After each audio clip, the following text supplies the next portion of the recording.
sí permitió que se le adorase. Y vimos cómo los discípulos le adoraron, el ciego de nacimiento, las mujeres después de la resurrección, los magos fueron a adorarlo, etcétera, etcétera, etcétera.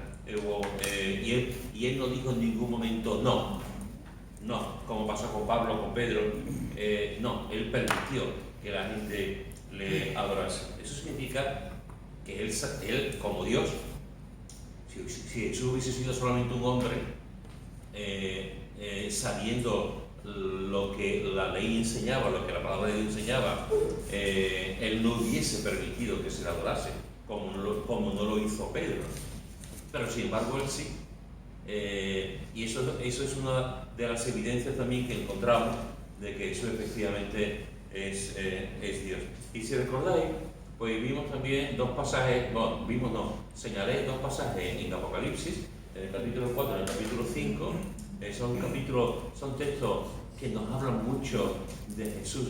Hay gente que ven, no vamos a entrar en el libro de Apocalipsis, no es el estudio del libro de Apocalipsis.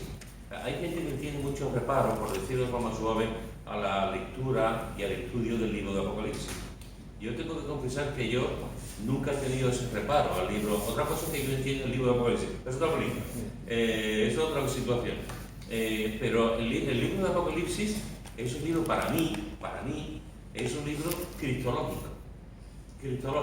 Más que de profecía o de los acontecimientos que van a ocurrir, o de la señal del 666, o de la bestia, etcétera, etcétera, o de la Gran Babilonia, para mí, el libro de Apocalipsis es un libro cristológico, es un libro que vemos a Cristo por todas partes del libro, Y una de esas cosas, de esas apariciones, de esa manifestación de Cristo, lo encontramos en el capítulo 4, capítulo 5, donde se ve una visión preciosa de Cristo y le adoran los 4 ancianos, etcétera, etcétera.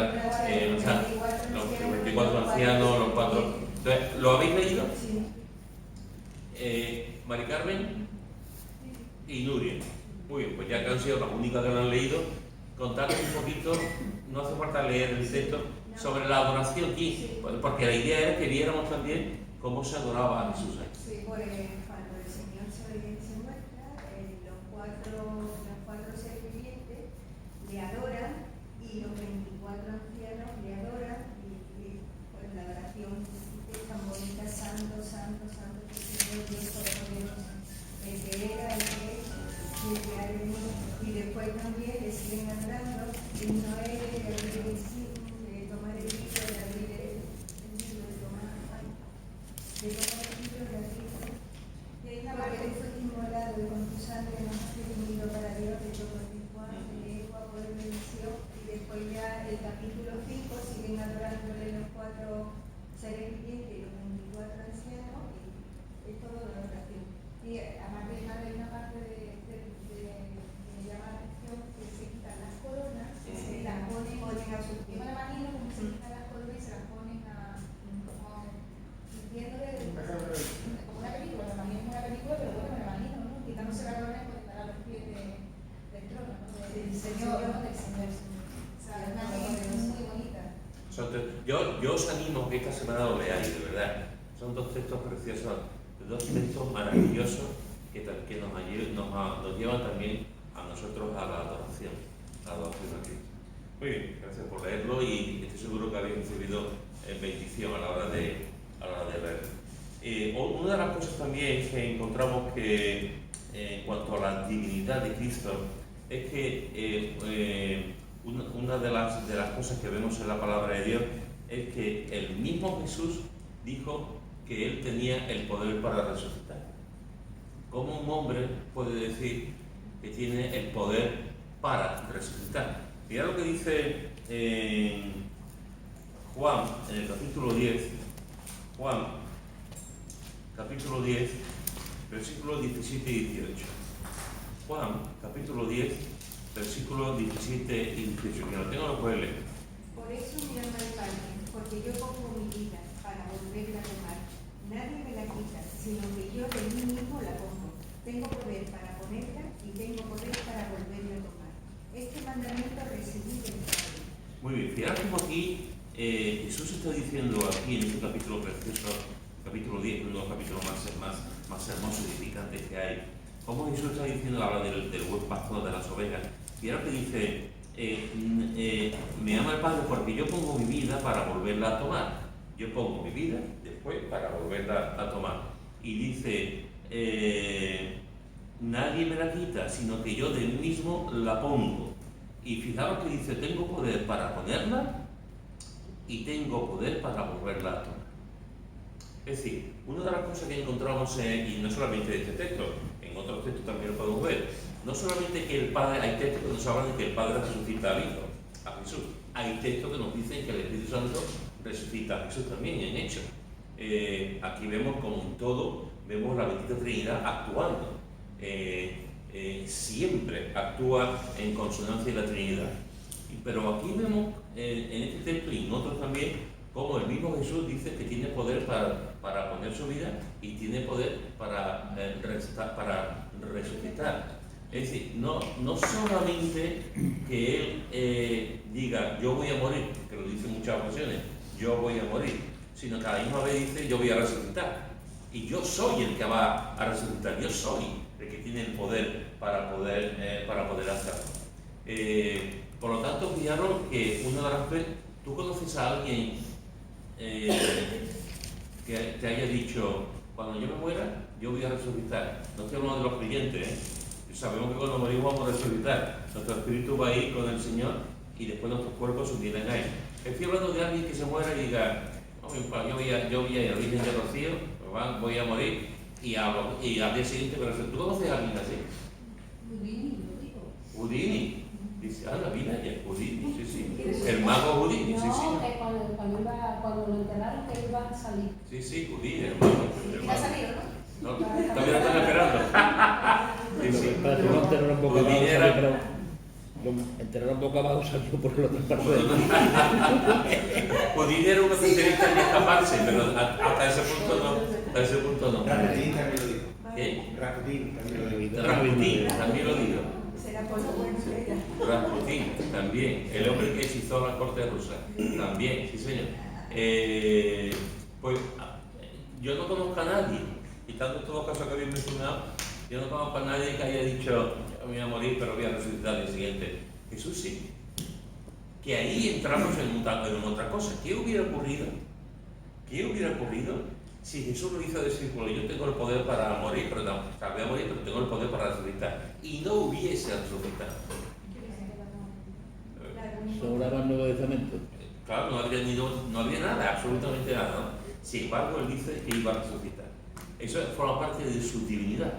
Como Dios tenía también el poder absoluto, como todo, el poder sobre la naturaleza, el poder sobre todo, incluida el resucitar después de la muerte. Pero no solamente resucitó, él tenía el poder para resucitar, sino que él también tuvo el poder para resucitar ¿a cuántas personas Jesús resucitó?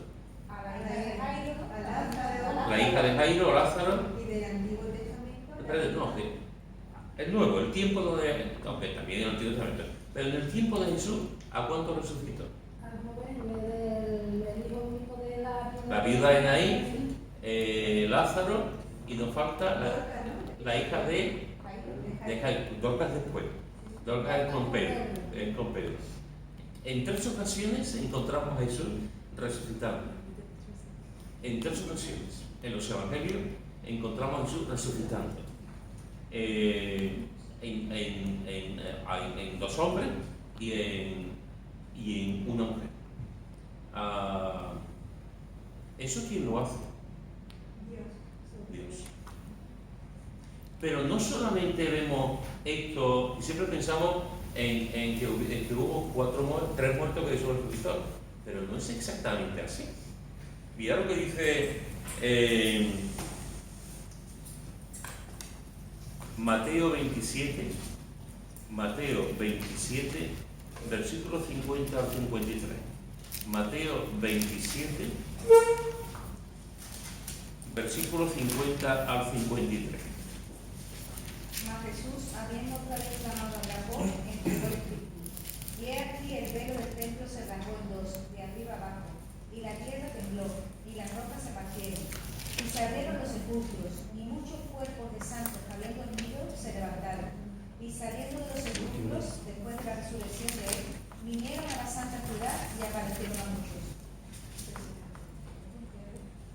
Esto es Tierra Santa, ¿eh? Esto es... este texto es uno de los textos más desapercibidos por una parte, porque apenas se le presta atención, pero aquí vemos, es verdad que cuando vemos cómo Jesús resucita a Lázaro, es impresionante. Cuando vemos que resucita a la hija de la viuda de Naín, es impresionante.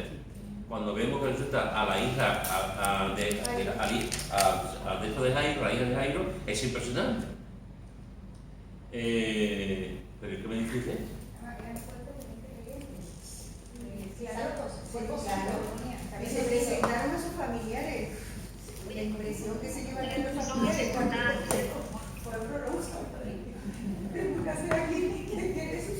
Eso debe ser notorio, En toda Jerusalén. pero histórico, pero es que, ¿cómo quieres tapar la figura del Señor de lo histórico? Entonces, ¿quién plasmó eso ahí en la historia de lo que se dio? ¿Y no te crees aquí? Que el pueblo de Israel, el judío, no cree en la figura de Jesús, en todo lo que ha pasado. Y digo yo que eso fue plasmado. Lo mismo que cuando vieron los reyes, la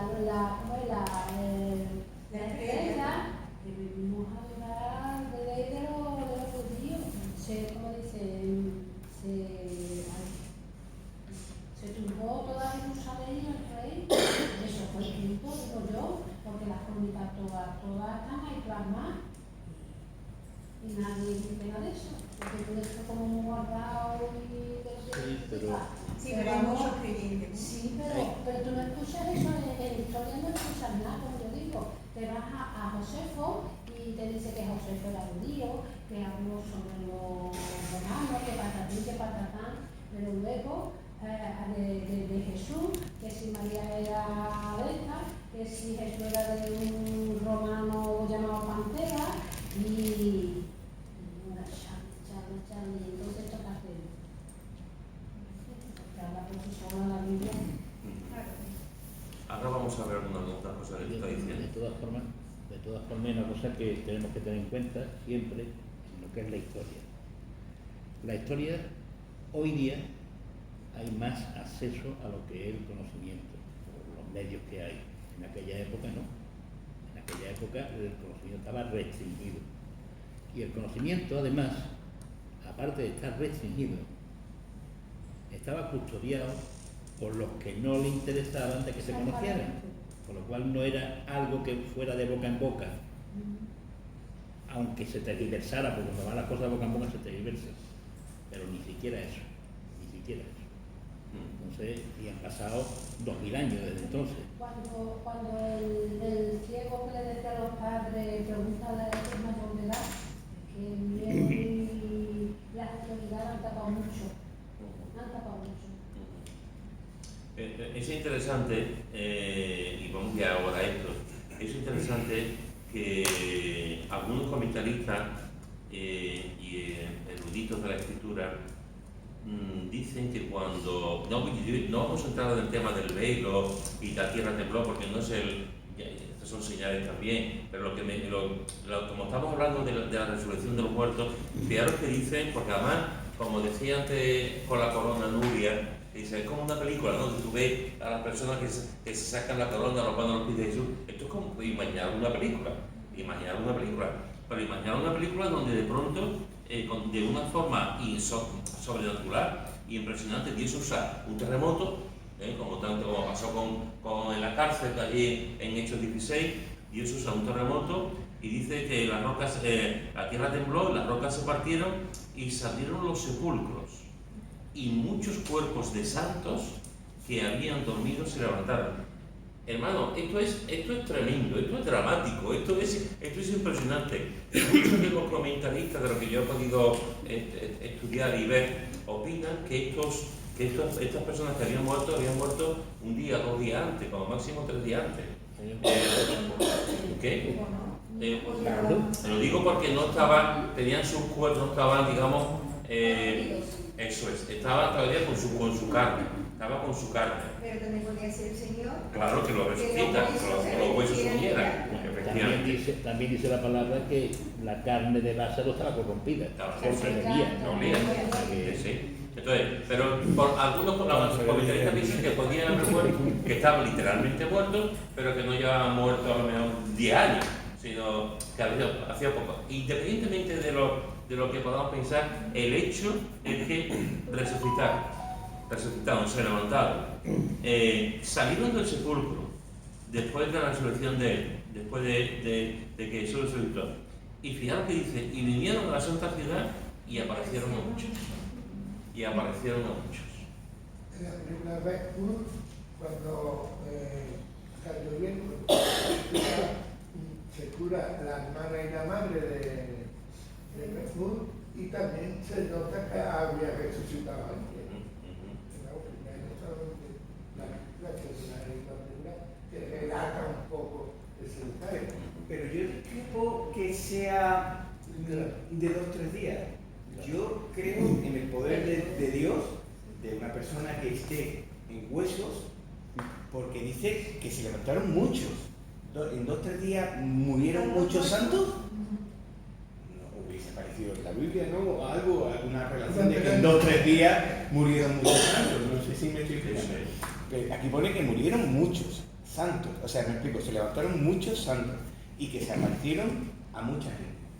Yo creo en el poder de... Como los que no se preponían las carnes, eso debería que ser impresionante. Impresionante, sí.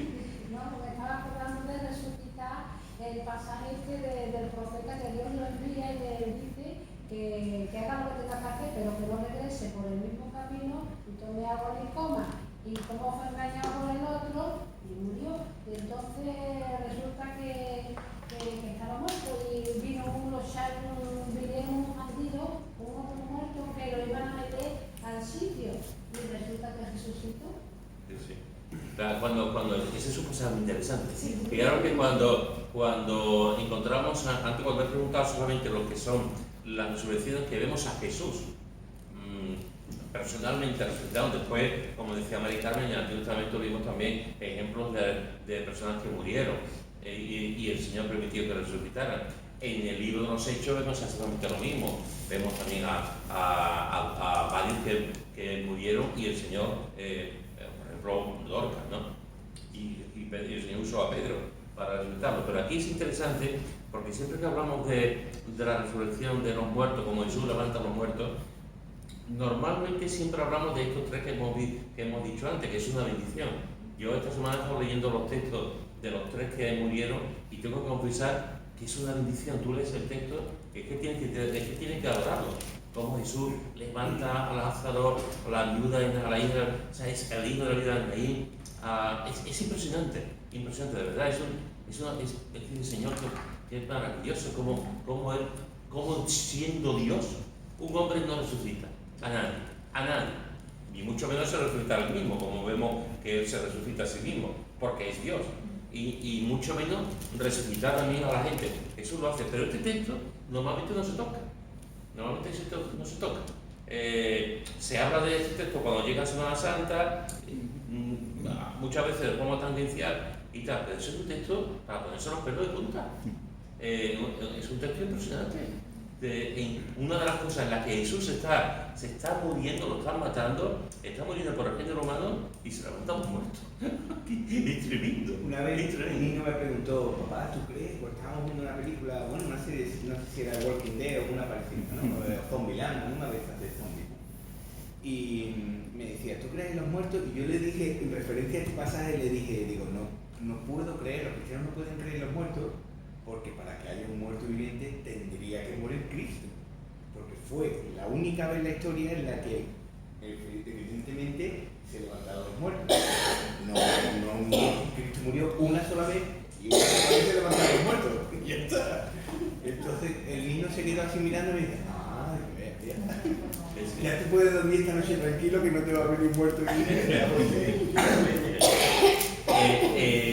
Una de las cosas que Conchi ha tocado, estamos viendo que Jesús es Dios. Estamos viendo que Jesús es todopoderoso, omnisciente, omnipresente, inmutable, que Jesús perdona, es el único que perdona. Estamos viendo que Jesús él tiene el poder sobre la muerte, estamos viendo que Jesús resucita a muertos. Y una de las cuestiones que podemos plantearnos es, pero todo eso lo estamos viendo en la Biblia. Todo eso lo estamos viendo en la Biblia. Nosotros como creyentes, cuando estudiamos la doctrina de la inspiración de la Escritura, nosotros entendemos y sabemos que la palabra de Dios es la palabra de Dios. La Escritura, desde Génesis hasta Apocalipsis, es la palabra de Dios. Eso nosotros lo sabemos, lo tenemos, lo comemos. Pero hoy la gente de fuera, hay gente que no cree en la Biblia como el libro de Dios, aunque después como literatura lo aceptan. Hay ateos que consideran la Biblia como un libro impresionante, como un libro, como una joya de la literatura. Y dentro del marketing que hace muchas veces las casas de libros y tal, muchos eruditos, muchos escritores y tal, y no solamente de ahora, sino de siempre, a la Biblia la ponen en el número 1. No hace falta decirlo, porque ya lo hemos dicho muchas veces, que la Biblia es el bestseller de todos los años. Es el libro que más se vende con diferencia. Que se quite Ken Follett, que se quite Pérez Reverte, que se quite, o sea, con diferencia es la Biblia la que se vende. No se dice nunca, en los medios de comunicación nunca se dice.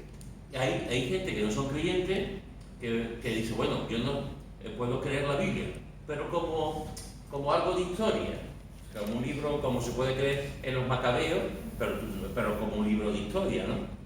Y hay gente que a lo mejor dice, yo creo la Biblia, aunque nunca la lea, y creen que es la palabra de Dios.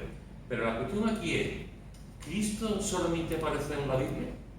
¿Cristo, como estaba diciendo ella antes, Cristo solamente... ¿Hay alguna documentación que nos hable de que Cristo, aparte de la Biblia, haya otros registros, otros escritores que no sean los bíblicos, que aparece Cristo? Sí, en los escritos de Josefo, ¿no? Se ha mencionado al libro a Josefo, pero mirad, no solamente en Josefo. Ya he traído este libro en otra ocasión. Hay un libro que dice que Jesús nació y vivió en Cachemira. Sí, Cachemira, pero eso es un libro... No, pero no es un libro que aporte datos históricos, no, eso es un rollo. Por decirlo. Entonces, aquí en este libro el autor dice que Jesús resucitó y se fue a vivir a Cachemira con María Magdalena. Y con María Magdalena tuvo otros hijos en Cachemira, en la India. Entonces, va a pasar un ratito si alguien quiere verlo, pero ya está. No es un libro que aporte otra cosa, no aporte datos ni... Es un libro que te dice que se fue a la India y allí tuvo una familia. También en el Corán, no es todo correcto, pero se menciona. Mirad, yo he traído este libro, Evidencia de Simón Benedicto. He estado a punto de traer otro, de un autor que muchos de ustedes pues, conocerán también, que es, ahora se me olvida, que es abogado, historiador, teólogo, César Vidal, gracias.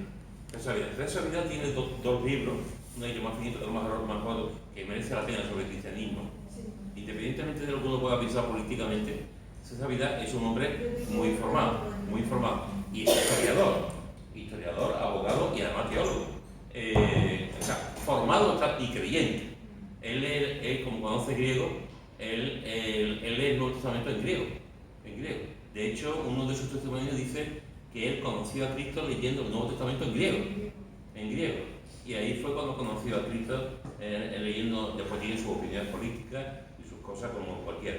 He estado a punto también de traerlo porque él da más información también sobre los registros históricos que hay, pero me voy a conformar con este libro. Evidencia que sí es un veredicto. Mira lo que dice este libro sobre algunas de las fuentes que hay que reconocen la existencia de Jesús fuera de la Biblia.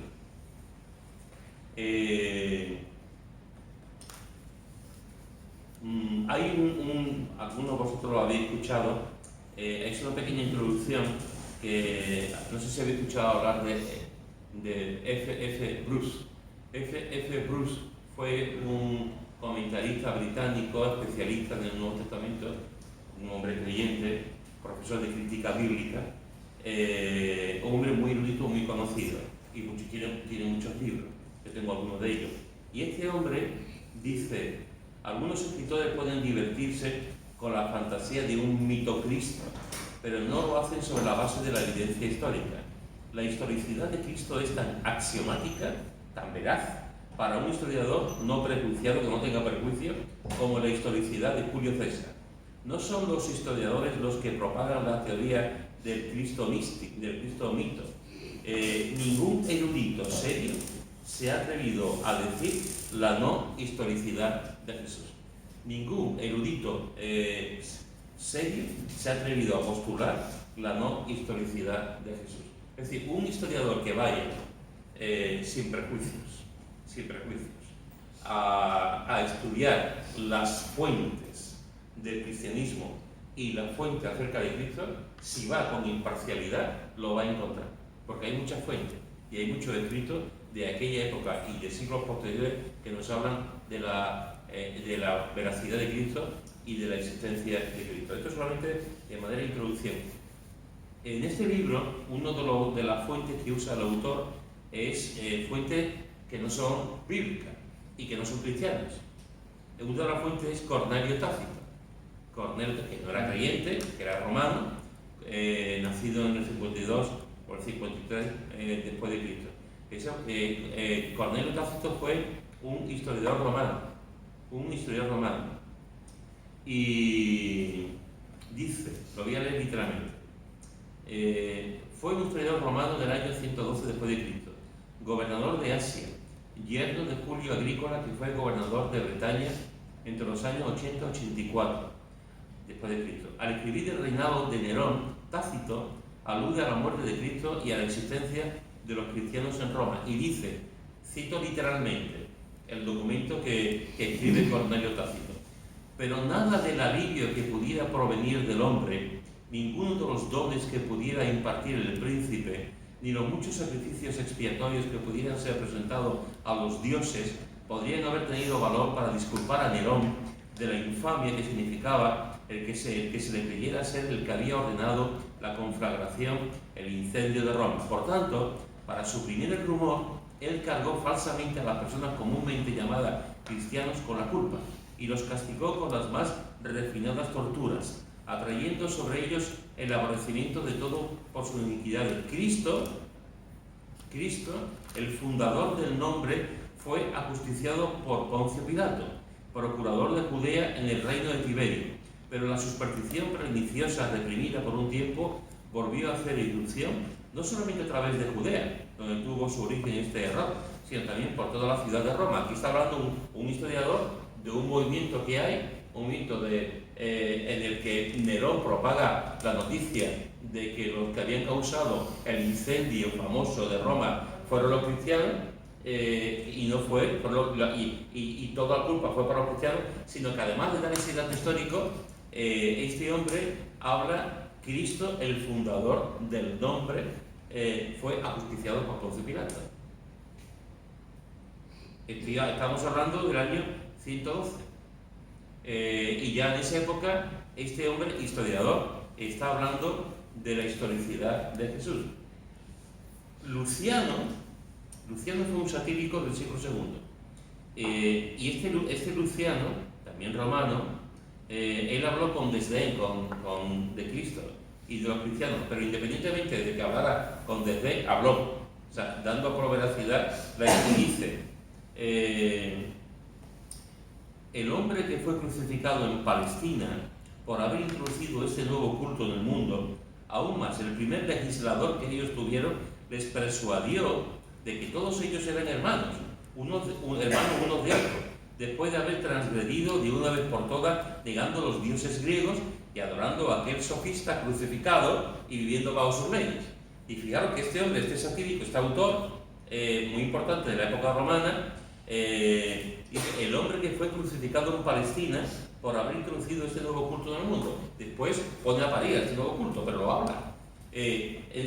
Fue el primer legislador que ellos tuvieron. haciendo referencia a Cristo. Y les persuadió que todos ellos eran hermanos unos de otros, y después de haber transgredido de una vez por todas, claro, Jesús enseñaba que no había dioses, y este hombre dice, negando a todos los dioses griegos y adorando a aquel sofista, a aquel filósofo que fue crucificado. Y aquí está hablando de Cristo. Estamos hablando de un hombre que no era creyente, de un hombre que adoraba a otros dioses, de un hombre que tenía un conocimiento y que era escritor. Así que tenemos dos fuentes. Una fuente que no son bíblicas, que no son cristianas, que son romanos. Por una parte, un historiador, Cornelio Tácito; por otra parte, un satírico, un escritor satírico, también romano, Luciano. Y ahora, antes tanto Conchi como Olivia han mencionado a Flavio Josefo.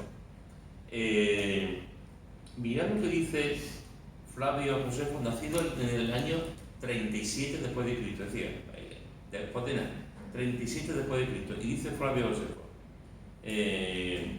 dice que hace una pequeña crónica de quién era. Dice: un historiador judío, llegó a ser fariseo a la edad de 19 años.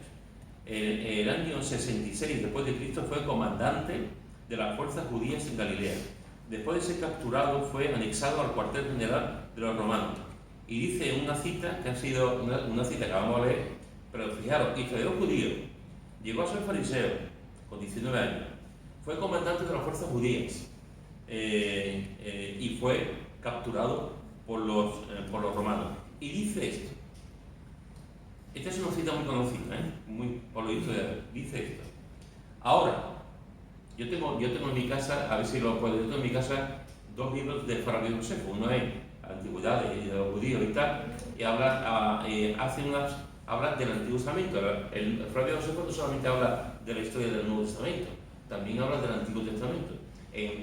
Una de las cosas, por ejemplo, que dice cuando habla de Moisés, que en otros sitios no se encuentra, él dice que Moisés era un general, que era general. Es un dato, claro, al estar en Egipto, al estar en el Palacio Real, uno de sus preparativos, una de las cosas que hacía, aparte de cultura, de estudiar y tal, una de las cosas como era prepararse para la guerra, era un general. Incluso él comenta que podía haber sido el faraón después, ¿no? Pues es un hombre muy completo y cuenta desde su versión las cosas de la historia del Antiguo Testamento y también del Nuevo, como historiador. Y dice esto: ahora, había alrededor de este tiempo un hombre sabio, Jesús. Fijaros cómo lo califica: un hombre sabio, Jesús. Si es que es lícito llamarlo un hombre, pues era un hacedor de maravillas, un maestro tal que los hombres recibían con agrado la verdad que le enseñaba. Atrajo así a muchos de los judíos y de los gentiles. Él era el Cristo, el ungido.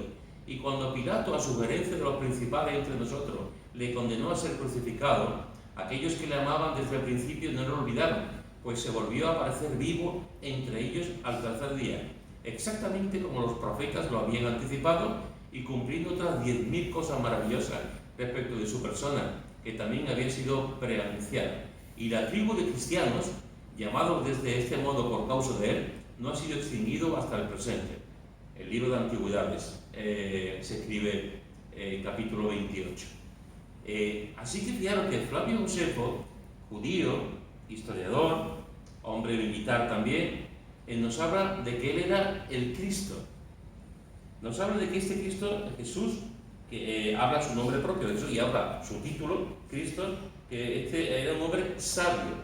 Nos dice que fue crucificado y que lo vieron mucha gente y aparecer vivo entre ellos al tercer día. Es decir, los datos que está dando son datos de una persona que no era un seguidor, no era un discípulo, no era un apóstol, no había estado con Jesús, no había conocido a Jesús.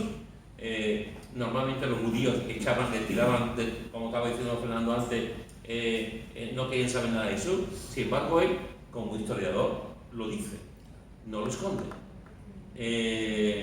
Es Flavio Josefo. Entonces, fijaros que este es un dato que la mayoría de los estudiadores lo conocen. Y esto, hermano, es muy importante, porque además no solamente Flavio Josefo está dando veracidad del Cristo del hombre maravilloso, de que resucita y la gente lo vio, sino que también da datos muy importantes. Uno de ellos, lo voy a leer ahora, dice, pero el más joven, hablando de una serie de personas, dice, pero el más joven, Ananus, que como dijimos recibió el sumo sacerdocio, era de disposición atrevida y excepcionalmente osado, siguió el partido de los saduceos, que son los más severos en el juicio entre todos los judíos, como ya lo hemos demostrado. Como Ananus fuese de tal disposición, pensó que ahora tenía una buena oportunidad, como Festo estaba ahora muerto y Albino estaba todavía en camino, así que reunió un concilio de jueces y trajo ante este al hermano de Jesús, el así llamado Cristo, cuyo nombre era Santiago, junto con algunos otros, y habiéndolos acusado de infractores de la ley, los entregó para que fuesen apedreados. Aquí, lo mismo que antes hemos leído, que él habla el hombre sabio Jesús, y habla de que era Cristo el ungido, como según la profecía, y que resucitó. Eso es un dato muy importante, y que la gente lo vio. Él ahora está hablando del hermano de Cristo, y está diciendo que trajo ante el sacerdote, que era muy joven, trajo ante el hermano de Jesús, el así llamado Cristo, cuyo nombre era Santiago. Y no solamente dice esto, sino que juntamente con otros fueron apedreados. Y está hablando de cómo Santiago murió, apedreado. Y está hablando de que Santiago fue hermano de Jesús, el llamado Cristo. Esto es una fuente histórica. ¿Y de Ananías? El profeta que está ahí plasmado, que esa no es una invención que sale en el Nuevo Testamento. Es un personaje vivo. ¿Qué lo relaciona? Ananías. Ananías es el yerno de Caifás. Bueno, sí, pero estoy hablando de eso. Sí. Pero que son personajes que están ahí, que se pueden impactar. Sí, totalmente. Pero yo estoy intentando no centrarme en la Biblia ahora. Lo que está dando son datos de fuera de la Biblia. Pero hay una cosa que es importante, las fechas en las que vivió Tácito y en las que vivió Josefo. Josefo vivió poco tiempo después de que muriera Jesucristo, de que lo crucificaran, y de todas las cosas que pasaron, que él no las vivió personalmente, pero tenía el registro de todo eso.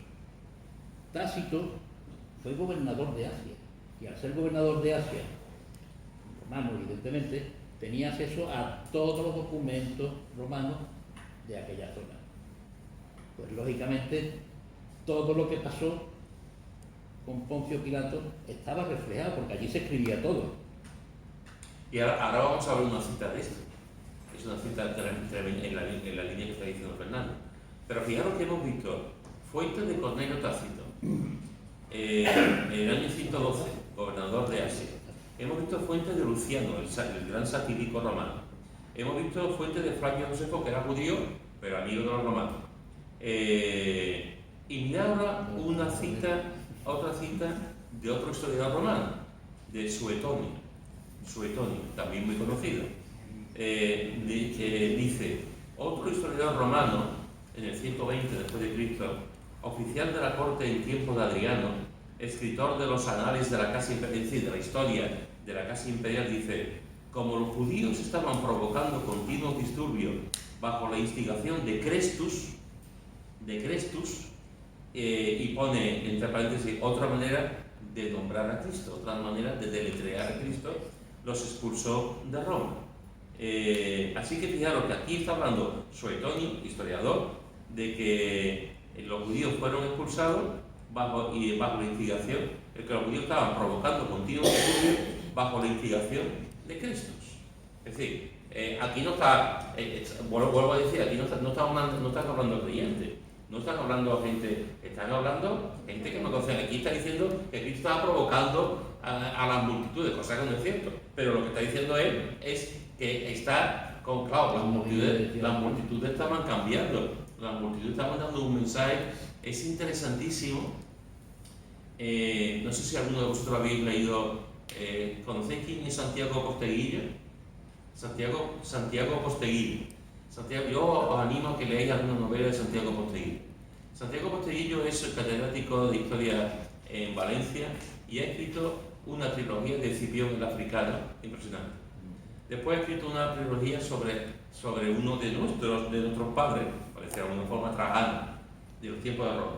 Y ahora ha escrito 2 libros sobre una emperatriz que fue Julia.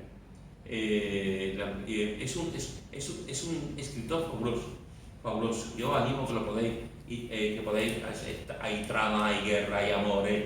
Es una novela del tipo romano. Cada tocho son 800 y pico de páginas. Es impresionante. Y a mí me tiene enamorado, vamos. Y es interesante en sus novelas cómo aparece el movimiento cristiano. Cómo aparece, claro, estamos hablando de la época de los romanos y tal, cómo aparece el movimiento romano, el movimiento cristiano, y poco a poco él va contando que en todo el imperio romano va creciendo los cristianos y se les va persiguiendo, pero no dejan de crecer. Es muy interesante esas pinceladas que él da, historiador, sobre este tema. Y fijaros que aquí, Suetonio, historiador romano, habla también de este tal Crestus, que es Cristo. Y otro autor también no creyente, romano, gentil, Plinio II, más conocido como Plinio el Menor, que fue gobernador de Bitinia en Asia Menor. Él estaba condicionado en Asia Menor. Trajano lo mandó allí y fue el gobernador el que mandaba en Asia Menor. Y Trajano le dijo que le diese fuerte a los cristianos. Que le diese fuerte a los cristianos. Y fijaros que eso está evidenciado en la novela también esta, que estoy hablando de Escipión el Africano, sale este dato. Y hay un momento en que el gobernador de Bitinia, Plinio el Menor, le escribe a Trajano que le había dicho que tuviese mano dura con los cristianos. Y le dice en una carta, le dice lo siguiente. Dice, explicó, le manda la carta pidiéndole consejos sobre los cristianos. Y le dice, explicó que había estado matando a hombres y mujeres, niños y niñas, tal como le había dicho Trajano, que fuese duro. Eran tantos los que sufrían la muerte que él se preguntaba si debería continuar matando a todo el que se rebelase como cristiano, o si debería matar solamente a algunos. Explicó que había hecho que los cristianos se inclinasen ante las estatuas de Trajano. Prosigue contando que también los hizo maldecir a Cristo, algo de lo cual no puede inducirse a ningún verdadero cristiano. En la misma carta prosigue contando de la gente sometida a juicio, y ahora es literal lo que voy a leer de esta carta que él manda. Afirmaban, sin embargo, que toda su culpa o error consistía en que tenían el hábito de reunirse en cierto día fijo, los domingos, antes de que amaneciera, y que allí cantaban en versos alternando un himno a Cristo como a un Dios, y que se sometían a un juramento solemne y no hechos malvados de ninguna clase, sino más bien a nunca cometer fraude, robo, adulterio, a nunca falsear su palabra, ni a negar algo que se le hubiera confiado cuando fueran llamados a dar cuenta de ello. Así que fijaros que este hombre llega un momento en que le escribe esta carta a Trajano y le dice que están matando a mucha gente, ¿qué hace? Que si sigue haciendo o no. Y dice esto, y este grupo, estas personas, se reúnen un día a la semana, y lo que dice, fíjate la cosa que dice, no dice nada malo. Lo que dice es que alternaban cántico a Cristo como a un Dios. Estamos hablando, hermanos y hermanas, del año 112, estamos hablando de un gobernador de Plinio el Menor. Y ya está anunciando aquí que la gente se reunía en el nombre de Cristo y lo trataban como un Dios. Yo no sé si somos conscientes de lo que estamos viendo, que las fuentes, que muchas veces decimos nosotros como creyentes, decimos, es que solamente la Biblia habla de Cristo. No. O sea, cualquier historiador sabe que hay fuentes en las que se nos dice que Cristo fue una persona real. Otra cosa es que se diga que fue un loco, otra cosa es que se diga que fue un instigador, otra cosa fue que se diga que... pero se nombra. Y aquí en el caso este, lo que se habla es muy bueno del movimiento de los cristianos. Voy a ir terminando porque ya después da más noticias, más cosas, pero voy a leer una penúltima cosa de Tertuliano. Este sí que era cristiano, Tertuliano. Y en el año 197 después de Cristo,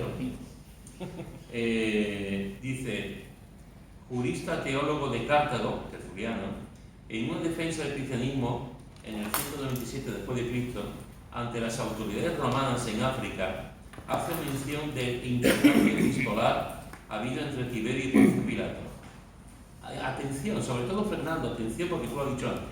Dice, según Tiberio, en aquellos días el nombre cristiano hizo su entrada en el mundo, habiendo él mismo llegado a convencerse de la verdad de la divinidad de Cristo. Es decir, según Tiberio, en aquellos días el nombre cristiano hizo su entrada en el mundo, y Tiberio, él mismo llegó a convencerse de la verdad de que Cristo era Dios. Presentó el asunto ante el Senado con su propia decisión en favor de Cristo. El Senado, por no haber él mismo dado su aprobación, rechazó la proposición de este. César se mantuvo firme en su posición, amenazando con descargar su ira contra todos los acusadores de los cristianos. Es decir, Tiberio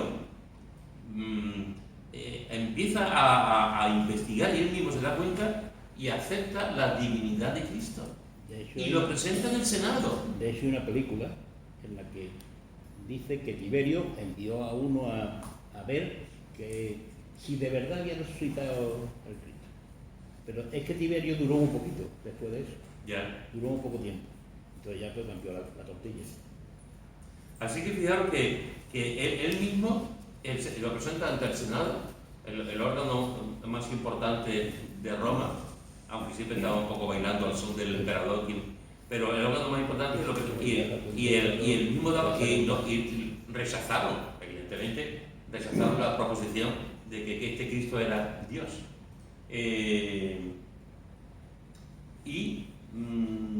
Termino, iba a decir que iba a terminar antes, pero termino con este dato que voy a leer ahora, que para mí también es muy importante, de Justino Mártir, creyente. Alrededor del año 150 después de Cristo, Justino Mártir, presentando su defensa del cristianismo ante el emperador Antonino Pío, le hizo mención del informe de Pilato. Pilato escribió un informe. A veces vemos a Pilato pero Pilato, como cualquier gobernador, él tenía sus informes y escribió sus informes. Cuando Jesús muere, él escribió un informe sobre la muerte de Cristo. No solamente vemos lo que vemos en la Escritura acerca de lo que él hizo, sino que él escribió un informe para que se supiera y además se guardara. Y dice, alrededor del año 150, Justino Mártir, presentando su defensa del cristianismo ante el emperador Antonino Pío, le hizo mención del informe de Pilato, el que Justino suponía debía estar preservado en los archivos imperiales. Pero la palabra horadaron mis manos y mis pies, dice él, es una descripción de los clavos que clavaron en sus manos y en sus pies sobre la cruz. Y después que fue crucificado, los que le crucificaron echaron suerte sobre sus vestiduras y las dividieron entre ellos. Y puede usted informarse de que estas cosas fueron así en las actas que fueron levantadas en tiempo de Poncio Pilato.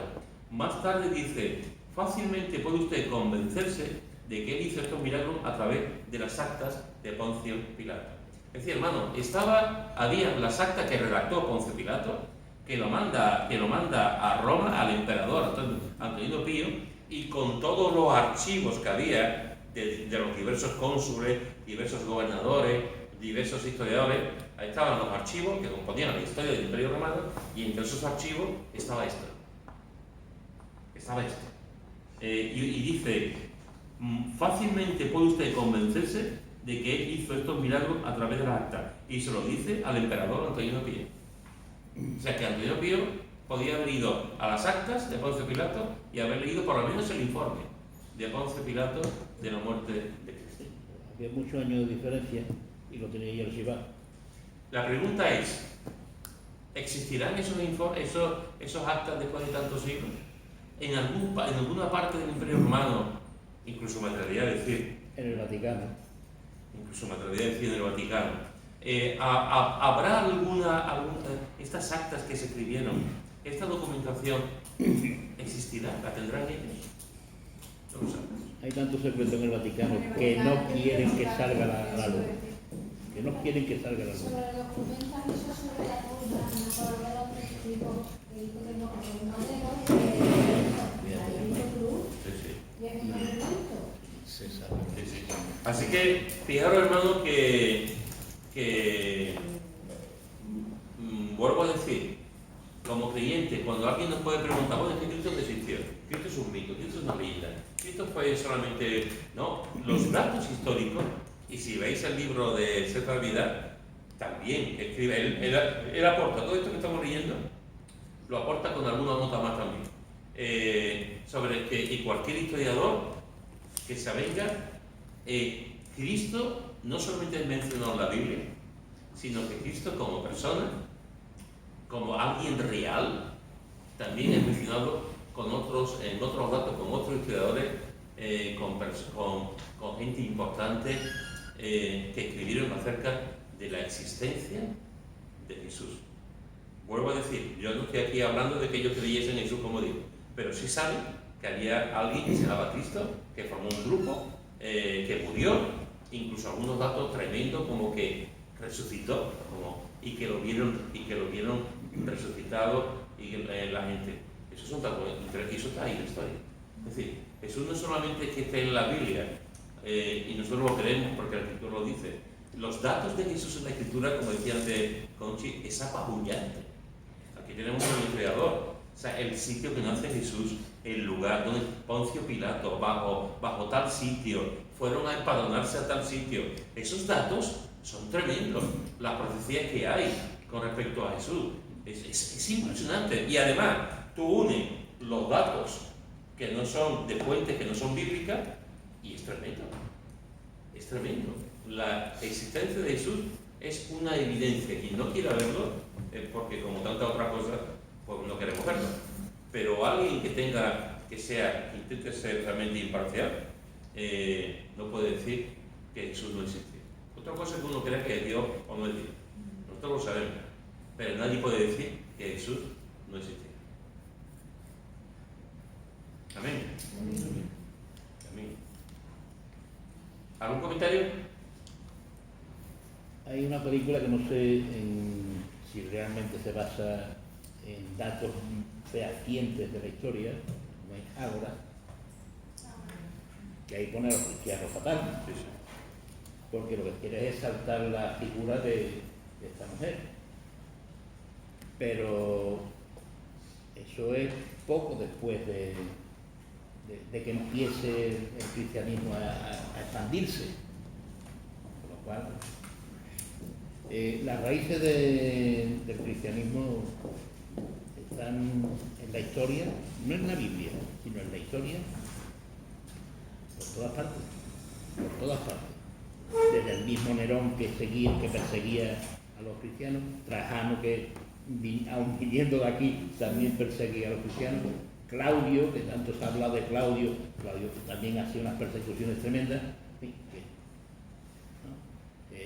los cristianos no salieron por capricho.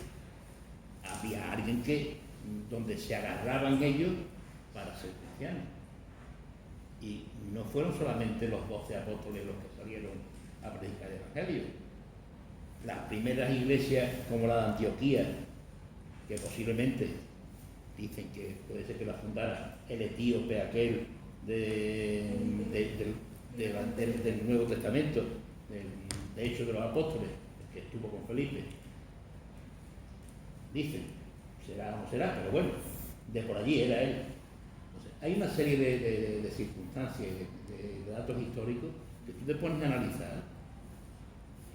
Después tú creerás o no creerás que Jesucristo era Dios o no era Dios o qué es lo que era. Pero su existencia no se la puede realidad negar. está ahí. Como tú puedes creer en Cristóbal Colón, como puedes creer en Napoleón, como puedes creer en Moisés, como puedes creer en tantísimas cosas. Eso. Sí, sí. Así que, hermano, hoy hemos visto que Jesús tiene el poder sobre la muerte. Él mismo lo dice, para resucitar, eso solamente lo hace Dios. hemos visto que Él también resucita a la persona, eso solamente lo hace Dios. Y hemos visto cómo los datos históricos de fuera de la Biblia nos dicen también que Jesús existió y que también hizo maravillas. Y esto nos debe de consolar, de animar, de fortalecer y de saber que igual que hay muchos datos sobre Napoleón, y ahora que está de moda la película, igual que hay muchos datos sobre Séneca, etc., hay muchos datos sobre Cristo. Hay muchos datos sobre Cristo y cualquiera que diga, es que ustedes los fanáticos, es que nada más, no, fuera de la Biblia también se menciona en muchas ocasiones